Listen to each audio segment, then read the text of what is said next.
Qui était le docteur Martin Luther King Jr. Martin Luther King Jr. est né le 15 janvier 1929 à Atlanta, en Géorgie, dans une famille afro-américaine profondément religieuse. Très jeune, il fait face à la ségrégation. Il comprend rapidement les limites de ses droits. Mais au lieu de se résigner, il développe une conscience précoce de l'injustice. Il lit beaucoup et s'intéresse très tôt aux grands penseurs, notamment Gandhi et W.E.B. Du Bois.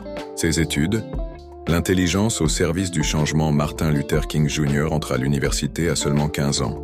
Il obtient son diplôme de sociologie au Morehouse College, puis étudie la théologie au Crozer Theological Seminary, avant de décrocher un doctorat en philosophie à l'université de Boston. Sa formation intellectuelle le pousse à réfléchir à la non-violence, à l'amour du prochain et à la désobéissance civile.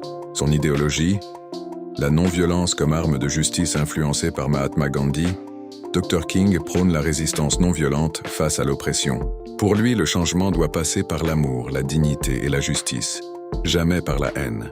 Il organise des marches pacifiques, prononce des discours puissants, dont le célèbre I Have a Dream en 1963 à Washington, et devient le symbole d'un combat juste, courageux et pacifique. Avant de continuer, je vous invite à nous soutenir en vous abonnant à notre page et à partager ce contenu autour de vous.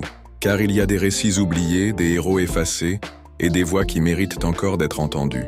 En vous abonnant, vous soutenez la mémoire, l'histoire et l'inspiration. En 1960, Martin Luther King Jr. se rend pour la première fois en Afrique, plus précisément au Ghana, pour assister à un moment historique. L'indépendance du pays et la prise de fonction du premier président africain noir élu, Kwame Nkrumah.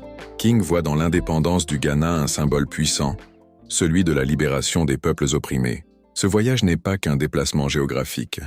C'est un retour symbolique aux racines africaines et une source d'inspiration immense pour sa propre lutte aux États-Unis. Le discours I Have a Dream, qu'il a prononcé le 28 août 1963 à Washington, D.C., est l'un des discours les plus puissants de l'histoire.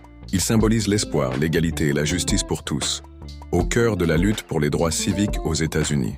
Le discours I Have a Dream a contribué à faire voter le Civil Rights Act 1964 et continue d'inspirer des mouvements pour la liberté dans le monde entier. Il est un appel à ne jamais cesser de croire au pouvoir de la paix, de l'unité et du rêve. Dr. King et Muhammad Ali se sont rencontrés brièvement en 1967 lors d'un événement à Louisville.